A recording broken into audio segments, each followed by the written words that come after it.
رضتش تقول لهم ان اسمها ايه ضحى.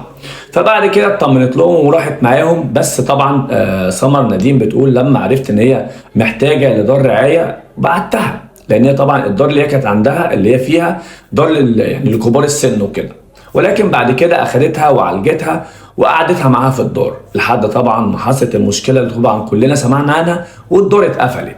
وبعد كده طبعا سمر طلعت تناشد، يعني تناشد كل الناس ان ليه حد يجي ياخده عشان خاطر الدار اتقفلت. فطبعا ابوها راح عشان خاطر ياخدها برضه عشان خاطر ما يبقاش في مساءله قانونيه، لانه طبعا كان عارف وكان بيتابع ان هي موجوده، المفروض انت كنت تروح تاخدوها وتربوها معاكم، لكن لا، هو قال لك كده احسن.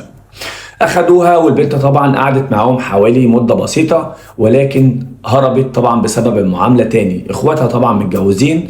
اختها بتقول انا ما كنتش بعرف ازورها ولا اروح لها عشان خاطر انا كنت في حاله وضع وكده، يعني حامل وكده، فانا ما كنتش بقدر اروح لها عشان المسافه ما بيني وما بينها. طبعا ده كان في مداخله هاتفيه ما بينها وما بين